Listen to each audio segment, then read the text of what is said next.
Irmãos, esse texto que nós lemos, ele é extremamente conhecido de todos. E é interessante que nós poderíamos, talvez, separá-lo em três partes. A primeira parte, a respeito do poder da perseguição. A segunda, o poder da comunhão dos irmãos. E, por fim, o poder da oração. Mas é interessante o fato que os primeiros 3 versículos, eles narram uma perseguição que está sendo feita contra os filhos de Deus. Algo que não era muito difícil de se ver no primeiro século e até hoje na história da igreja. Nós temos em 64 da era cristã, no ano 64 depois de Cristo, o imperador por nome Nero, que ateou fogo em Roma e aproveitou dessa situação para jogar a culpa desse ato dele nos cristãos. E isso fez com que muitos cristãos fossem martirizados, perseguidos pelo Império Romano já dentro do primeiro século. Eles eram perseguidos porque eles acreditavam num Senhor, num Cristo, em alguém que os liderava. E isso era como uma ofensa para o Império Romano, visto que para eles o imperador era uma espécie de Deus, era uma espécie de Senhor. Ninguém poderia ser maior e mais reverenciado do que o imperador. Aliás, dentro da cultura romana, havia o culto ao imperador. E os cristãos, obviamente, não se curvavam diante das estátuas e nem participavam dos rituais pagãos que haviam dentro do Império Romano. E devido a esse fato e muitos outros, porque os cristãos eles participavam da ceia e para isso, para eles era canibalismo, porque estava comendo o corpo de Jesus, o sangue de Jesus, e também por fato de o cristão estar falando com alguém em oração, com que ele não está vendo. Isso parecia muito estranho ao império e fez com que o cristianismo fosse severamente perseguido dentro do primeiro século, não só no primeiro século, essa perseguição contra os cristãos, ela foi se acirrando até o 4º século, e nós temos sempre na história pessoas sendo martirizadas por conta da sua fé em Cristo. Pessoas sendo presas, pessoas sendo mortas das formas mais severas que você pode imaginar. No primeiro século, com Nero, existiam outros imperadores, como eu disse aqui, que perseguiram o cristianismo até mais do que ele, mas Nero ateou fogo nos filhos de Deus, nos cristãos, e levantou eles com cordas, para que eles iluminassem, enquanto eles pegavam fogo, as ruas de Roma. Esses filhos de Deus foram mortos pelas feras no Coliseu. Eles eram pisoteados pelas feras, mas também eram comidos pelos leões.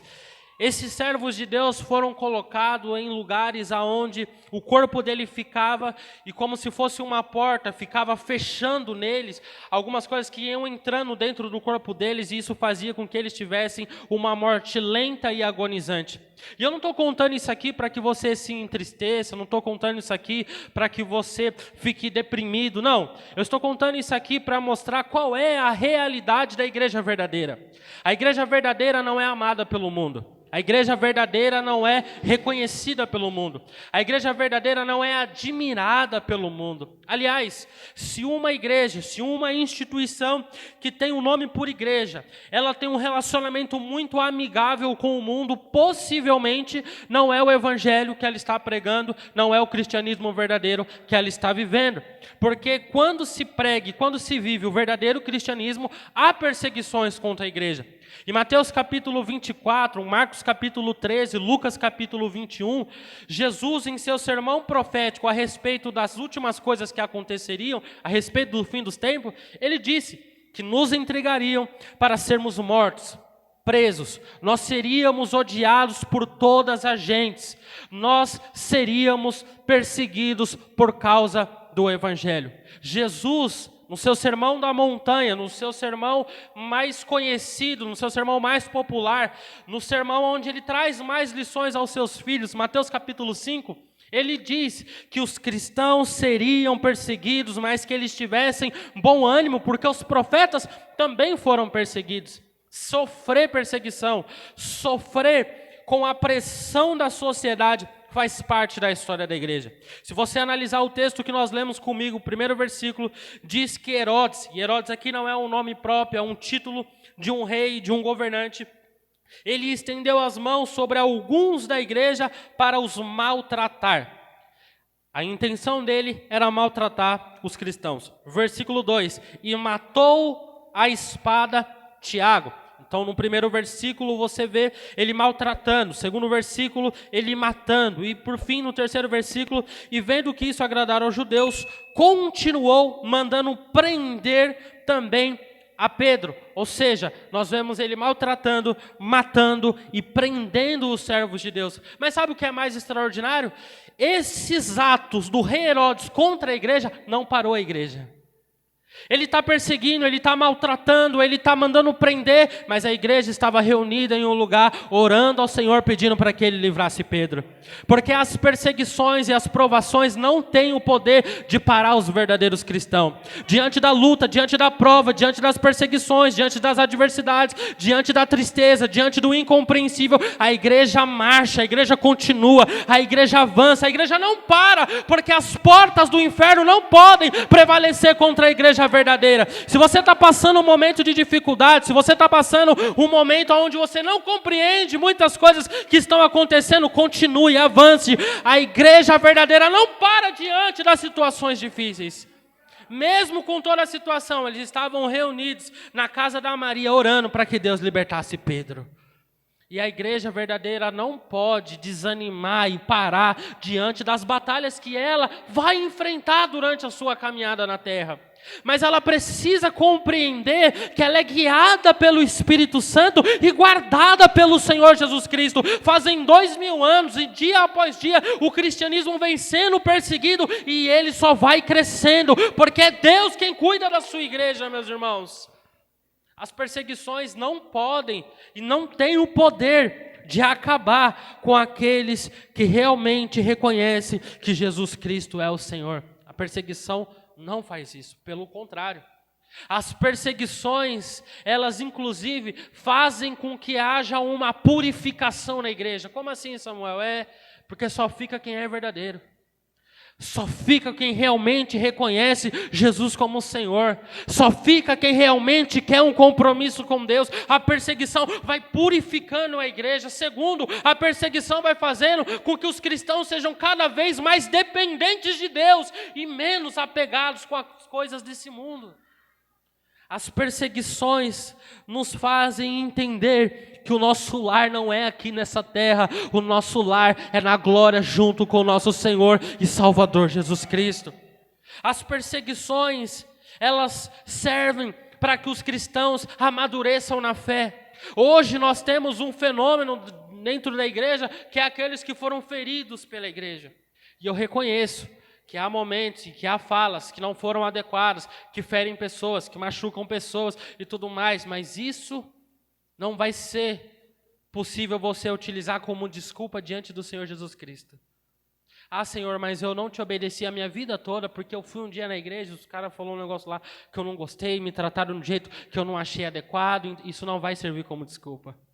Inclusive em países onde o cristianismo é perseguido, não tem essa. Porque lá, se você disser que é cristão, e são mais de 52 países que são dessa forma, que você disser que é cristão, você apanha, você é preso, você é morto, você é decapitado, sua família é completamente violentada sexualmente. Então não tem esse mimimi, não tem essa frescura. Por quê? Porque eles já nascem num contexto onde o cristianismo não é igual no Brasil, que cresce dia após dia, que você pode ir na praça e pregar, que você pode gravar um culto, que você pode falar com o microfone na pleia de um auditório. Não, você não pode. E lá não tem isso, porque lá eles conhecem um verdadeiro cristianismo, aonde você está disposto a entregar a sua vida pela causa do Evangelho, o verdadeiro cristianismo que faz com que você esteja disposto a largar tudo que você vive, a se dedicar a uma vida onde você pode ser decapitado por amor ao Evangelho. A perseguição tem esse poder de purificar a igreja e trazer ela para perto do Senhor, numa postura de dependência. Esse aqui é o ponto onde nós poderíamos dizer que os cristãos estão num lugar onde nada mais importa para eles. Aqueles que gostam de ler, para aqueles que não gostam de ler também, Existe um livro do pastor Luciano Subirá, chamado Até que Nada Mais Importe. Esse livro é extraordinário. E ele trata justamente dessa ideia, que nós precisamos servir ao Senhor até chegarmos nesse ponto onde nada mais importe para nós. Porque esses irmãos viviam isso.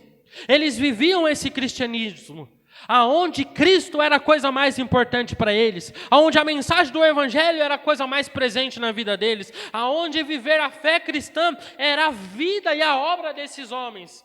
Eles louvavam, eles cantavam, eles pregavam ao Senhor, faziam a obra do Senhor, porque eles viviam como se nada mais importasse além de Deus e a sua obra na humanidade. E a gente precisa viver esse cristianismo. A gente precisa viver essa fé, aonde homem se posiciona dizendo assim: eu posso morrer, eu posso ser preso, eu posso ser maltratado, eu posso sofrer, eu posso nunca ter uma posição social que eu gostaria de ter, mas eu vou abraçar essa fé, eu vou abraçar essa vida de viver a obra do Senhor. É esse cristianismo que nós precisamos viver.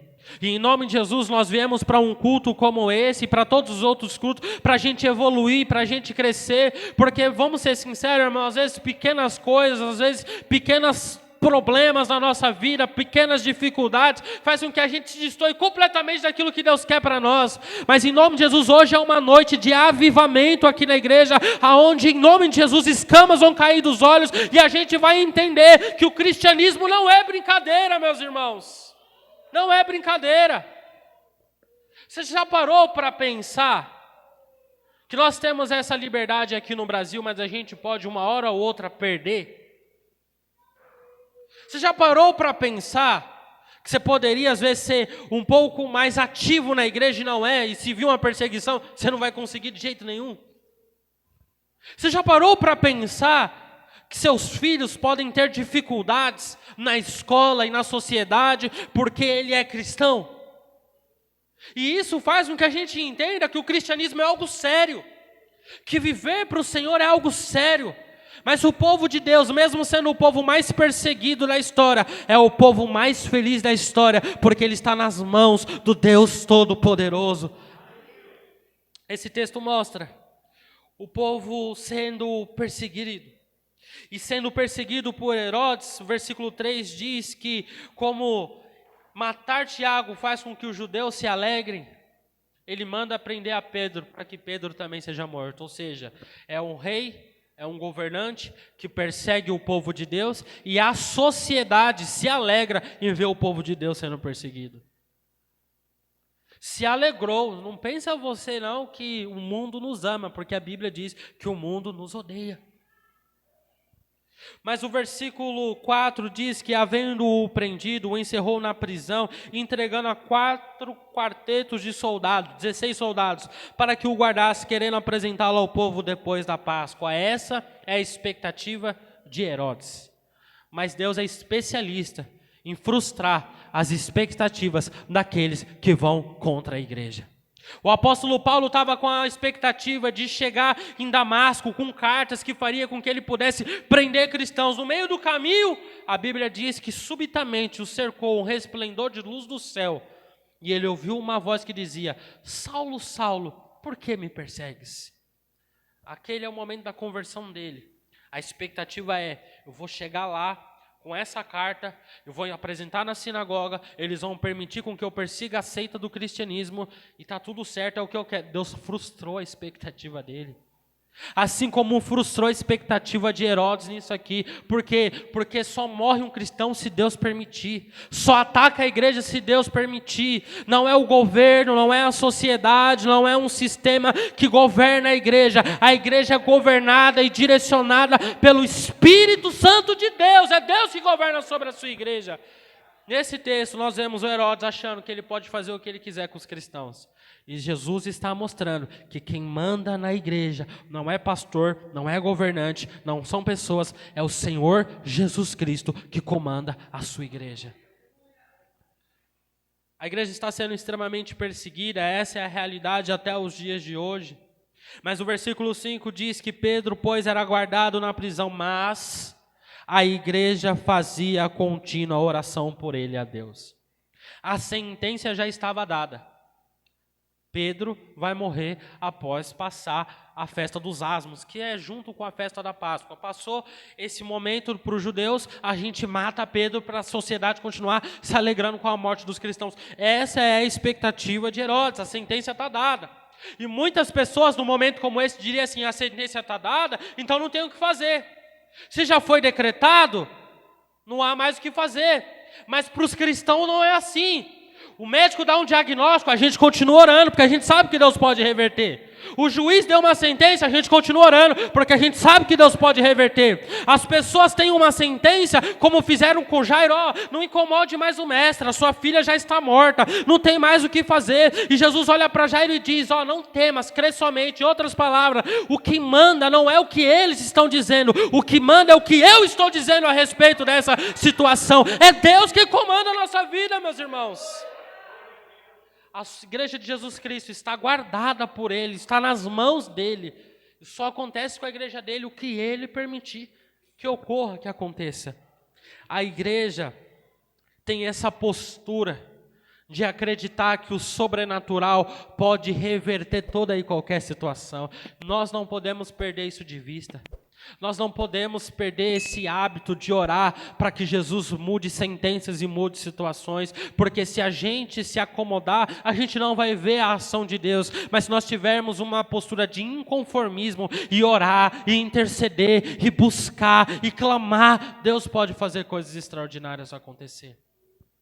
Porque a intercessão, ela nada mais é do que você orar pelo outro, é basicamente isso. Simplificando, intercessão é isso, é clamar pela causa do outro, é pedir pelo outro, é pedir para que Jesus ajude o irmão que não está bem, é pedir para que Jesus proteja alguém que está numa viagem, é pedir para que Jesus cure o irmão que não está bem de saúde, é você continuar clamando pelo seu filho, pelo seu irmão, pelo seu marido, pela sua casa, pelos seus vizinhos, pelos seus parentes, pelas pessoas da sua empresa. Não perca de foco, não perca de propósito o poder da intercessão, meu irmão. Continue apresentando diante de Deus, continue clamando ao Senhor. Deus é poderoso para mudar toda e qualquer situação. Mas nós precisamos, como igreja, estarmos convictos que a intercessão tem poder. E em Marcos capítulo de número 7, em Mateus capítulo 15, se não me falha a memória, a mulher cananeia, o sírio-fenícia, ela vai clamando pós Jesus, pedindo para que Jesus liberte sua filha que estava miseravelmente endemoniada. Só que Jesus não atende na primeira vez que ela pede. E ela continua, e Jesus não atende. E os discípulos já inquietos falam assim, Senhor, despede essa mulher que ela está vindo gritando atrás de nós. E ela não parava, ela continuava, ela clamava, ela pedia, até que uma hora Jesus foi e libertou a filha dela. Eu não estou dizendo que você vai vencer no grito, eu não estou dizendo que você vai vencer na insistência, eu estou dizendo que essa é a postura do verdadeiro cristão, de interceder, de clamar. Não desista, continua, persevera. Em todos esses casos que eu citei, tanto quanto da mulher cananeia, como de Jairo, diversas outras pessoas que clamaram, eles obteram a resposta, mas eles não desistiram de interceder, de pedir pelo outro. Nós não podemos ser egoístas na oração, porque apesar da gente ver a oração, o jejum, a leitura devocional da Bíblia como práticas espirituais, e que de fato são, a gente pode estar pecando, inclusive fazendo essas coisas, por incrível que pareça. Porque nas nossas orações a gente não pode ser egoísta. Nossa oração não é uma sessão terapêutica, embora ela possa haver esse efeito, mas ela não é uma sessão onde você vai falando, só do que não está dando certo na sua vida, só aquilo que você queria ser mudado. A oração é para a gente louvar ao Senhor, a oração é para a gente dialogar com Deus, e a oração é para a gente apresentar os nossos irmãos diante de Deus. E eles entendiam isso, eles estavam em comunhão. A igreja está sendo perseguida porque há pessoas sendo maltratadas, mortas e presas por causa da perseguição. Mas há irmãos que não estão sendo, nesse momento, afetados por essa perseguição, eles vão e se reúnem dentro de uma casa. E eles começam a orar para que Deus libertasse Pedro. A igreja não para. A igreja, ela pode até Se chegasse lá no primeiro século, você não ia ver as pessoas andando com as camisas igual a gente anda na igreja às vezes, no caminho, igreja cristã. Você não ia ver elas andando com roupinha de Deus, terno, gravata, essas coisas. Você não ia ver. Mas eles estavam nas cavernas, eles estavam dentro das casas, eles estavam pregando o evangelho, eles estavam vivendo o cristianismo, eles estavam lá, mesmo que não fosse algo que as pessoas vissem assim de forma nítida, mas a igreja estava lá, a igreja estava atuante, a igreja estava crescendo, o cristianismo estava sendo pregado, vidas estavam sendo convertidas, milagres estavam acontecendo, porque a igreja estava lá, mesmo nessa situação. E aqui há um detalhe interessante, irmãos, porque há perseguição, há um povo orando por Pedro, mas como é que Pedro está lá na prisão? Qual é a situação de Pedro lá dentro? Como é que ele está se sentindo? Sabendo que há uma sentença dizendo que ele vai morrer no dia seguinte.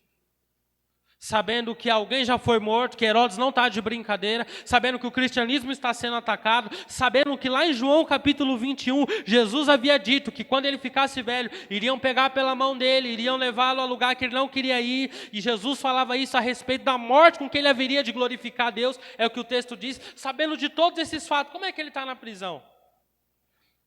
Versículo de número 6 diz: e quando Herodes estava para o fazer comparecer, nessa mesma noite estava Pedro dormindo entre dois soldados, ligado com duas cadeias, e os guardas diante da porta aguardavam a prisão. O cara, Marcelo, sabia que ia morrer no dia seguinte, estava dormindo. E às vezes a gente perde o sono por coisa tão pequena, por coisa tão banal, por coisa tão passageira, que há irmãos que não conseguem dormir, há irmãos que uma situação, uma conta, uma situação ali com o filho, uma situação no trabalho, tira seu sono, irmão, em nome de Jesus. Usufrua dessa paz que excede todo o entendimento, que só aqueles que vivem a fé cristã conseguem viver. Porque essa é a paz que Jesus oferece aos seus filhos. Não é uma paz que é a ausência da guerra, não. É uma paz que mesmo na guerra, mesmo na dificuldade, você consegue descansar seu coração em Deus, porque há um Deus cuidando de nós, meus irmãos. Jesus disse em João capítulo 17, versículo 30, no mundo tereis aflições, mas tende bom ânimo. Eu venci o mundo. A gente vai ter aflição. A gente pode usufruir dessa paz que excede todo o entendimento que nós só encontramos em Deus. É essa paz que Pedro usufrui, e não só isso. Ele tem uma mentalidade, uma compreensão de que se ele morrer, ele vai estar com Jesus. Ele não encarava a morte como muitos de nós encaram. Algo terrível, algo tenebroso, não. Para eles era apenas um passaporte para estar próximo do Senhor. Então para eles viver ou morrer não interessa, porque como disse Paulo, eu desejo partir e estar com Cristo. Essa palavra partir é um eufemismo para a palavra morte. Eu desejo partir e estar com Cristo, mas eu quero ficar por conta de vocês. Ou seja, eu tenho vontade de partir e estar com Cristo, mas eu tenho vontade também de estar aqui com vocês. Mas quer eu morra, quer eu viva, eu estou com Cristo. Porque viver para mim é Cristo e o morrer é ganho. Em outras palavras, se eu viver eu estou com Cristo, se eu morrer eu vou estar com Cristo. Então para o cristão as coisas é diferente. É diferente. É por isso que Jesus disse em João capítulo 11, eu sou a ressurreição e a vida. Aquele que crê em mim, ainda que esteja morto, viverá. E aquele que vive e crê em mim, ele nunca verá a morte. O cristão encara esses fatos da vida, que diante dos homens é algo tenebroso e terrível. E de fato é. Mas o cristão consegue encarar com uma outra perspectiva, porque ele sabe que as coisas não acabam aqui e agora. E como disse o pastor Deraldo de Andrade num funeral de um pastor abençoadíssimo, ele disse uma frase espetacular. Ele disse: o nosso irmão está aonde ele sempre quis estar, ao lado do seu Salvador. É isso. Eles encaravam com uma perspectiva diferente. Tanto é que o apóstolo Paulo, quando ele entende que ele iria morrer, em 2 Timóteo capítulo 4, se não me engano, a partir do versículo 6, ele não fala que ele está morrendo, não. Ele disse: eis que eu estou sendo oferecido por libação, e o momento da minha partida está próximo. O que é libação? É um sacrifício que era feito com água, com derramamento de água. Ele compara a sua morte com um sacrifício do Antigo Testamento. Sabe, a Bíblia, quando se refere à morte do cristão, ela usa outra palavra, outro eufemismo, que é dormir, para justamente não colocar a morte do cristão no mesmo patamar da morte do ímpio. Esses homens tinham uma outra mentalidade, que nós precisamos ter. É a mentalidade que Paulo, em Atos capítulo 20, versículo 24, diz: não tenho minha vida por preciosa para mim mesmo, contanto que eu cumpra a minha carreira com alegria e o ministério que eu recebi do Senhor de fazer notório o evangelho da graça a todas as pessoas. É essa a perspectiva que nós devemos ter. Por isso que Pedro consegue dormir sabendo que há uma sentença. Por quê? Porque para ele aquela sentença não é horrível. Para ele, aquilo ali é só mais uma etapa da vida cristã que está sendo concluída. Ele sabia que a vida dele estava na mão de Deus, por isso que ele conseguia dormir. Em nome de Jesus, irmãos, não deixe que as situações da vida, que as tarefas da vida, que a tristeza, que os empecilhos, que as batalhas, tirem o seu sono, tirem a sua paz. Você tem um Deus que está com as suas vidas na palma da mão dele, e ele sabe muito bem como cuidar de você, meu irmão. Então, em nome de Jesus, não perca a sua paz mais não. Por conta de que há uma igreja orando, e que há um homem que está descansando em Deus, vivendo uma paz que excede todo o entendimento, e pela vontade do Senhor, houve uma intervenção de Deus ali. A Bíblia diz que um anjo aparece na prisão, resplandece a luz desse anjo lá, ele chega até Pedro, tem que despertar Pedro, porque o anjo está lá e o cara ainda está dormindo, porque o sono dele estava pesado, um sono profundo. Ele tem que acordar Pedro, ele tem que tocar em Pedro. Pedro acorda meio sem saber o que está acontecendo. E o anjo tipo, vai filho, vai, põe aí a roupa, veste a sandália, vamos embora. Eles estão saindo, a porta abre-se sozinha, a porta que dá para a cidade, ele começa a andar, e a Bíblia diz que Pedro não sabe o que está acontecendo. A Bíblia diz que Pedro não sabia o que estava sendo feito pelo anjo. E vai seguindo, vai seguindo. Agora eu te pergunto, sozinho Pedro ia conseguir sair dali? Ele era pescador, ele ia jogar o anzol lá no negócio, aí puxando até abrir o cadeado? Não. É só Deus. Tem coisas que só acontecem por uma intervenção de Deus. O ser humano hoje em dia é treinado, e a gente treina os nossos filhos, e não estou dizendo que há algo ruim nisso, mas que a gente treina para resolver situação, para mudar isso aqui, que você consegue, que você pode, mas em nome de Jesus eu venho aqui te dizer que você não pode tudo. Tem coisa que você não consegue mudar. Tem coisas que você não consegue alterar, mas você tem um Deus que pode todas as coisas, e que se você clamar a Ele, se você descansar nele, Ele pode mudar a situação que você sozinho não consegue mudar. Se nós descansarmos em Deus e vivermos em comunhão, esperarmos na vontade dEle, a gente vai viver intervenções extraordinárias do Senhor, de coisas incríveis. Para conversar com irmãos mais antigos na fé, até com pessoas novas na fé, e você vai ouvir testemunhos, relatos de coisas extraordinárias que Deus fez, que não tinha como ter acontecido se não fosse Deus. Essa é a vida do cristão. É uma vida de perseguição?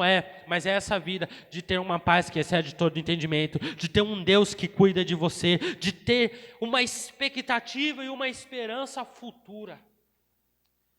Isso é viver a fé cristã.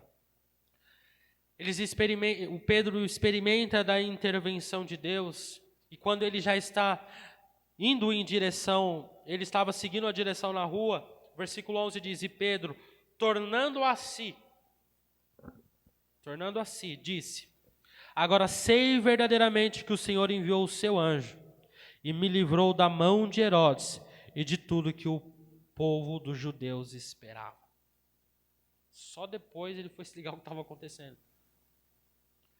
O sono era tão profundo, só depois ele vai olhar e ele vai reconhecer que foi Deus que tirou ele dali. Irmão, em nome de Jesus, quando Deus fizer intervenção na sua vida, quando Deus fizer algo que você fica pasmo, que você fica sem palavra, que você fica sem reação, não deixe de reconhecer que foi Deus que fez isso. Não pegue o mérito para você, não pegue o testemunho como se fosse algo tipo, isso aqui foi a minha vitória, fui eu quem fiz. Não, toda honra e toda glória é do Senhor, toda honra e toda glória é do Senhor. Nós precisamos reconhecer que os feitos maravilhosos vieram dele. Não foi sobre nós, não foi feito por nós, não foi a oração da igreja, foi a intervenção de Deus naquela ocasião. Porque às vezes a gente vê a vitória como o troféu da oração, e não é. Deus não fez porque a gente orou muito, embora orar muito seja algo que Deus leve em consideração, mas não é porque você orou, não é porque você buscou, não é porque você colocou no joelho, como dizem os pentecostais, não é porque você subiu um monte, não é porque você vai em vigília, não é nada disso. É porque Deus teve misericórdia e quis fazer com que aquilo acontecesse na sua vida, meu irmão. Por isso, é importante orar, é importante tudo isso aí, mas Deus não vai fazer por isso. Deus faz, não por nós, mas a despeito de quem nós somos. Ele reconhece, e a Bíblia diz no versículo de número 12, considerando ele nisto, foi a casa de Maria, mãe de João, que tinha por sobrenome Marcos, que escreveu o Evangelho, onde muitos estavam reunidos e oravam. Peraí, quem avisou Pedro que o pessoal estava lá? Mas Pedro tinha a percepção de que os irmãos estariam orando por ele. É muito maravilhoso você pertencer a uma comunidade que você sabe que pode contar. Em nome de Jesus, irmãos, que você não se sinta sozinho. Há pessoas aqui que você pode contar. Há pessoas aqui que vão estar orando por você. Há pessoas aqui que vão abraçar você. Há pessoas aqui que estarão junto com você, meu irmão. Pedro vê toda a situação e diz, o pessoal deve estar lá na casa da Maria orando. E ele foi para lá. Versículo 13, batendo Pedro à porta do pátio, uma menina chamada Rode saiu a escutar. E conhecendo a voz de Pedro, de gozo não abriu a porta, mas correndo para dentro anunciou que Pedro estava à porta. Olha que coisa extraordinária. A igreja está aqui na casa da Maria orando para que Deus libertasse Pedro. E Deus está aqui libertando Pedro e a igreja não sabe que isso está acontecendo.